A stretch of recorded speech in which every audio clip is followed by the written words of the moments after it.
my beautiful sisters from those other misters, welcome back to my channel. Today I am doing a wear test of products. I'm gonna do a wear test of the Covergirl Active line, Outlast Active. So Kat and I and Simon, beautiful Simon, we all went to the Priceline Beauty Prescription Live last month, and Covergirl were giving away a bunch of their active line products. So there is a Outlast Active Cooling Setting Mist, there is a mascara, an eyeliner, there is also a foundation in the range. We had a little chat to one of the girls who was working on the stand. She was so sweet. And she reached out to us and she was like, you want to try some of the foundations? We're like, yeah, go on, we do. So she sent over 4 shades that she thought might match. Spoiler alert, I have actually played with the foundation and I found one that's a pretty good shade match for me. I have a cat hair stuck to my face. Oh yeah. Let's start with the foundation. So it looks like on the Covergirl website they have 18 shades, but on the Priceline website they only have 5 shades available online. It's retailing for $17.95. It is a 30ml tube. Let's have a look at some of the claims. It says it is sweat proof, transfer proof, humidity proof, up to 24 hours of wear, and it doesn't clog pores. So like I said, this is an active line. It's supposed to be long wearing. I suppose if you wanted to, you could wear it to the gym.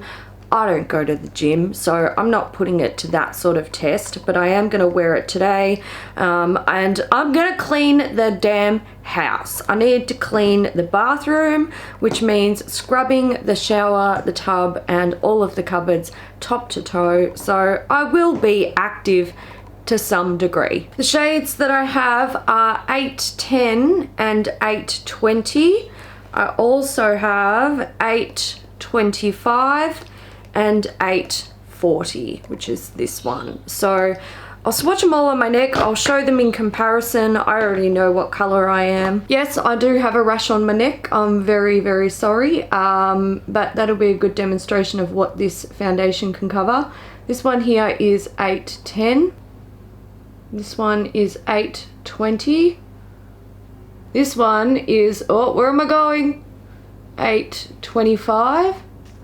That also looks too light for me, but I can tell you that's actually my color. And this one is 840,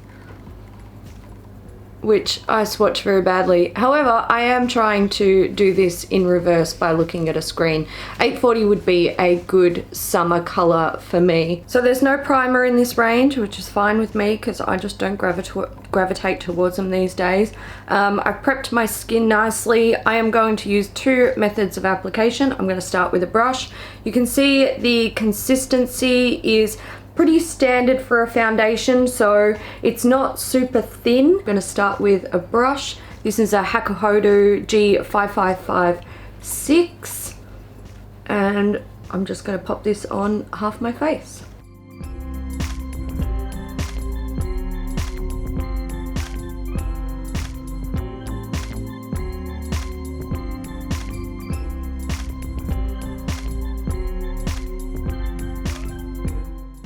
There we have brush application to half the face. If you want a lighter coverage than this, I would recommend using a standard sponge like a Real Techniques Miracle Complexion Sponge. I've got to do a shout out to the Ella Beauty Sponge because that's my fave.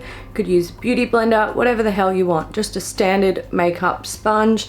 You are going to get a little bit of extra coverage with a brush. I personally like a little bit of extra coverage, but my preferred method of applying this is actually with the super sponge. So I think this foundation offers enough coverage just for like everyday wear with one layer, but since I will be doing some extra filming today, I want a tiny bit more coverage for the sake of video basically, and I find applying it with the super sponge, I get it on quickly but with good coverage. Now if you are you know, going to the gym, you're not going to want basically full coverage foundation, but this I would consider light coverage with a sponge, medium coverage with a brush, and buildable to a full coverage.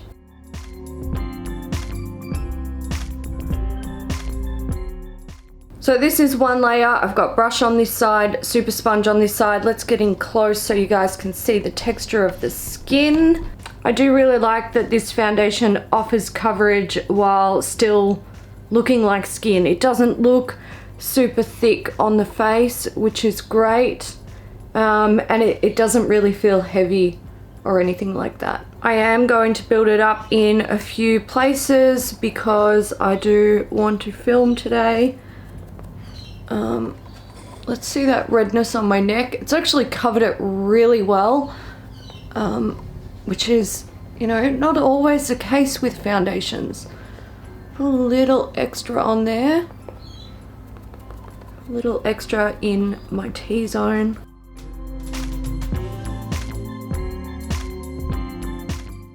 I'm going to quickly pop on some eyeshadow and some concealer, and I'll be back to use the other products. Eyes done and concealer is on. I need to set my face. Now, this range comes with a setting spray. I know setting spray on its own, not enough for me. I've played this game before.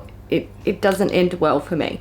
But I am going to use a Covergirl product. They don't have a powder in this range, but this is the Advanced Radiance age defying powder.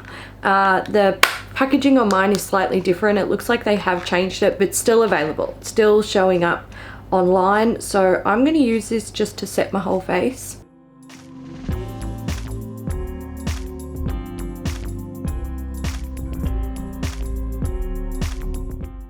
Eyeliner. This is the Covergirl Get In Line Active Liquid Liner. It's in the shade 350 Ink Black. This one, the claims are 24-hour sweatproof, waterproof wear. Excellent. Lightweight feel, intense color for maximum impact. This one is retailing for $12.95. So we have a pot and a nice thin brush.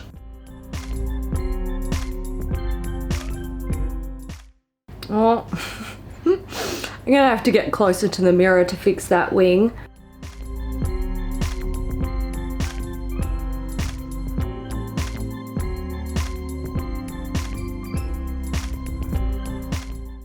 So far, I quite like this. So you do have quite a long brush, and I would recommend wiping off excess product before you apply it. Obviously, you're going to end up with a nice tapered precision brush, which is great. It's gone on really black, which I love. It's dried. Actually, yeah, it has dried, and I thought maybe it was still wet because it's still got a shine to it, so it's not a completely matte eyeliner, but so far I like it. Next I have the Outlast Active Mascara. So this is the Lash Blast Active. This is retailing for $19.95. So they're saying it's going to give an instant boost of volume.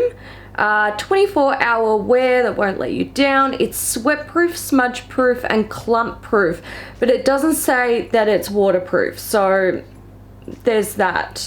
Maybe it is a tubing formula. It says it's suitable for contact lens wearers. It doesn't mention that it's a tubing formula, but look, we'll give it a go. We'll see what it's like. All right, so we have a rubber style wand.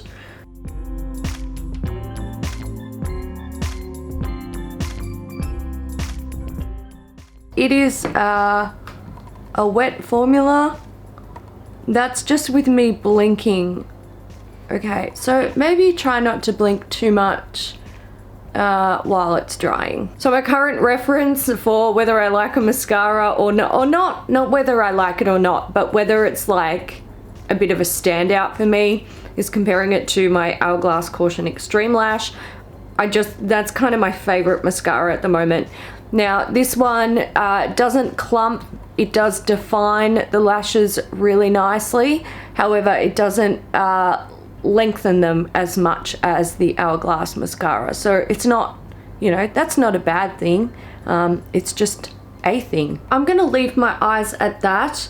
I might put on lashes later when I film. I'm gonna finish my face and come back to talk about the setting spray. I did opt for lashes because, like I said, I'm gonna film today and I wanted more lash. I personally think the mascara is enough for like everyday use, but this is a special day. This is a work day. I'm gonna go in with the setting spray. So this is a cooling setting mist for all day wear. It retails for $15.95 in Australia, and they're saying it locks makeup in place all day. Microfine mist. It has a lightweight, breathable feel, suitable for all skin types. That's it. So let's give this a go. Oh yeah, oh yeah. Oh yeah, it looks pretty fine. Let's try it. Oh, it smells a bit like cucumber. Oh yeah, I can just keep going. All right, we can't keep going. That's ridiculous. Smells a bit like cucumber, a little bit like alcohol. Yeah, there's denatured alcohol in there. It's quite fine. In terms of micro mists, I have a big stash of them. Some of you will know I adore them. It's pretty fine, but it's not the most refined micro mist that I've ever felt. So here's what the skin's looking like up close after it's been powdered and misted. It looks all right. All right, cracking here in my smile line, little bit over here, not as much because the line's not as deep on this side. That is something that it happens with most foundations these days. It is what it is. I have fine lines under my eyes, and you can see how that all sits under there when I smile. It's not the prettiest, but it's something that just happens with my skin these days. Welcome to being nearly 35 years old. So yeah, I don't mind the way it looks. We're gonna see how it wears. It is 8:54 in the morning, so I will check in a few hours and we'll see how it looks. All right, it is 11:39. Can we see that? 11:39. I thought I would check in. I feel like we've got some oil coming through. I'm just going to turn down the ISO so we can see it a bit better. One more. There we go. Okay, let's get up close. So I can see the oil coming through. This is a pretty typical area for me to start getting oily, and then like the chin is also starting to come through. So I'm about 2.5 hours in. Like I said, 11:39. It was just a little bit before 9 o'clock, I think, when I'd like fully finished the makeup. What I'm gonna do is I'm going to blot just one side. So we'll do this side.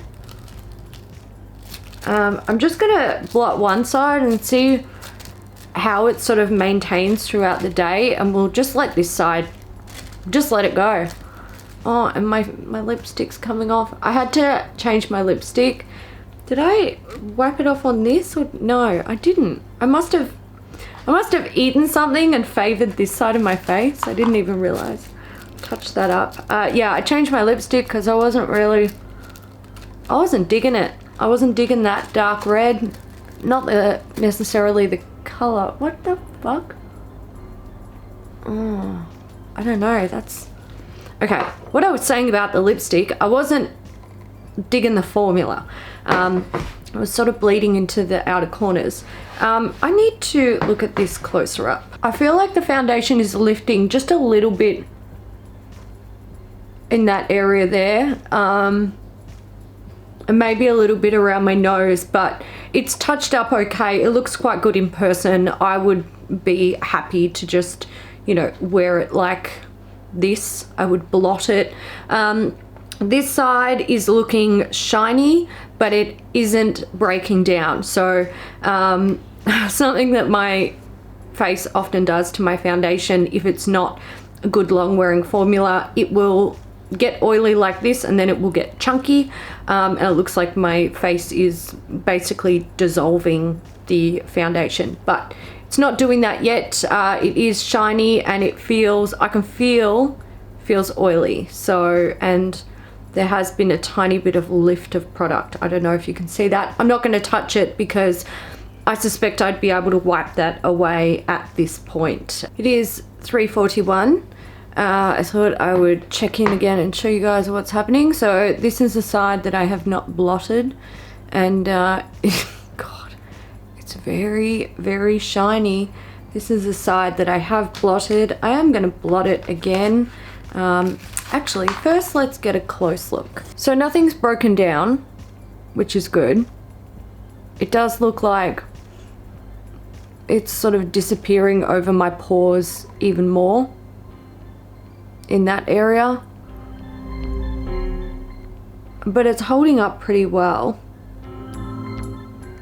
And this is pretty much what it does, or what it has done every other time that I've worn it. It gets shiny, but it doesn't actually dissolve, which is good.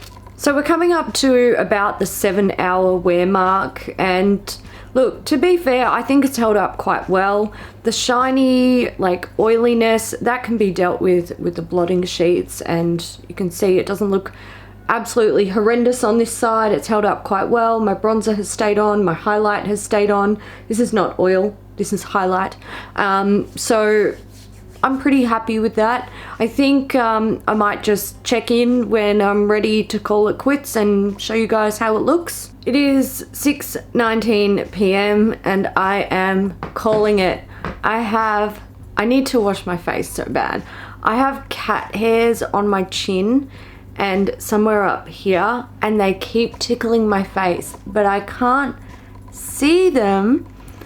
But I also can't, like, rub at my face because I need to show you guys how this is looking. So I feel like basically what's happening here is I'm just going through a cycle of getting shiny, blotting, getting shiny, blotting.